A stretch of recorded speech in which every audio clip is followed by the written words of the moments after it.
All right, get ready for a yarn that is just truly weird and truly Australian. We're going to talk about some very unusual silverware, a wild case of mistaken identity, and a whole lot of local pride that got completely out of hand. So at the heart of this whole thing, you've got four, let's call them characters. And like any great story, we have our classic lineup. You've got the flawless masterpiece, the mysterious ghost who's more myth than reality, the lovable but very strange weirdo, and of course, the out-and-out rebel who's here to break all the rules.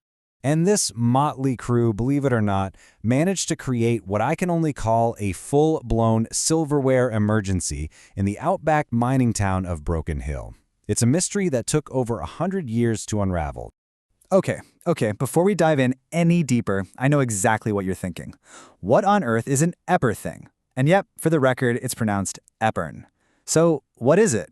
Think of it like this. An Ypergine is basically a super fancy vintage silver centerpiece for a dining table.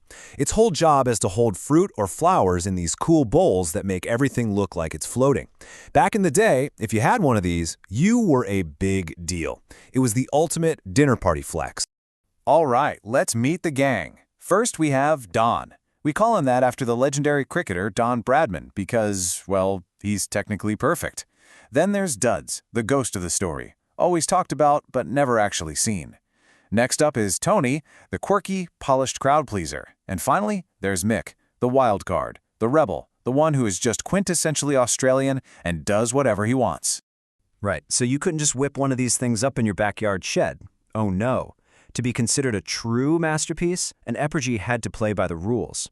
A very specific, unwritten rule book, actually.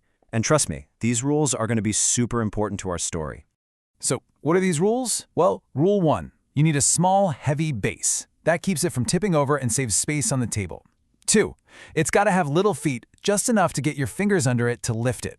3. The figurines had to be monumental. We're talking serious, classical figures. Nothing too fun or kid-friendly. And rule number 4, maybe the most obvious, most crucial rule of them all, it has to have a bowl.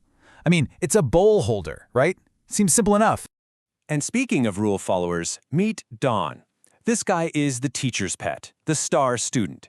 He absolutely nails every single rule. Small base, little feet, a very serious shepherd figurine, and yep, he's got bowls. He is the perfect Eppergine. And this thing was a big deal. Crafted way back in 1879 by Adelaide's top silversmith, a guy named Henry Steiner.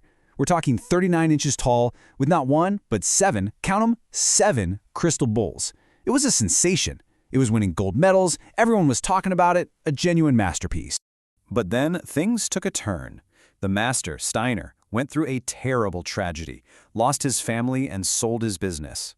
His apprentice, a fella named Brunkhorst, took over. And, well, this is where the rules started to get a little blurry. So Brunkhorst's first crack at it was an attempt to make another Don. What he ended up with was a piece that became the stuff of legend. This is our ghost, Duds. But it kind of flopped, didn't win any medals, and eventually got sold off, disappearing into history. We've never seen it since.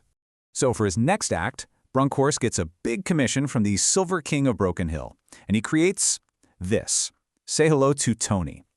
What you're looking at is a scale model of the Broken Hill mine, which is kind of cool, except for that palm tree. To scale, that thing would be like a 40-story skyscraper. Yeah, just a tad unconventional.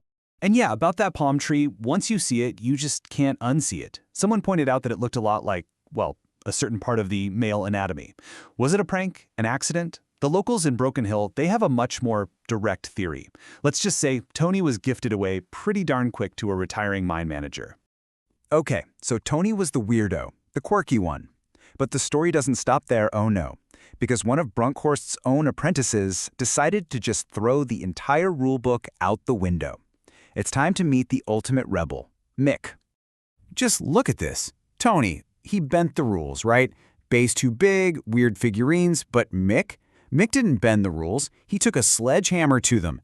Big base? Check. No feet?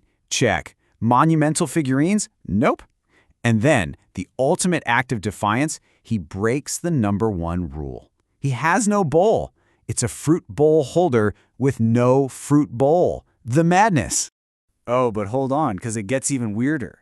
So by 1946, Mick is still missing a little something, a figurine of a stockman. So what do? Of course, a local jeweler finds a cheap, silver-plated, knockoff Lone Ranger toy and basically says, yep, that'll do. Now here's the kicker. You can't just solder cheap pot metal onto sterling silver, it'll melt.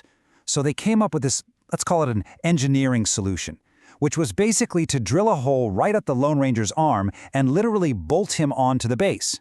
And with that, Mick, the Frankenstein's monster of silverware, was finally complete.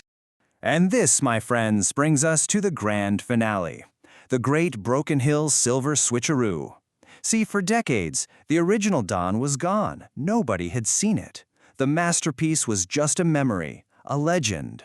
So what does the town of Broken Hill do? They take Mick, our rebel, with the bolt-on Lone Ranger and Zero Bowls, and they put him on a pedestal as a civic treasure. And they tell the world, this is it, the legendary Don. I mean, just look at the difference. Different maker, different height, a cowboy instead of a shepherd, and, the small matter of 7 bowls versus none at all. And they got away with it for decades. In 1975, Mick was officially crowned the Don. But then, oops. In 1998, the actual Don shows up and gets donated to a museum in Sydney. And a year later, his weird offspring Tony joins him. The game was up, the truth was out.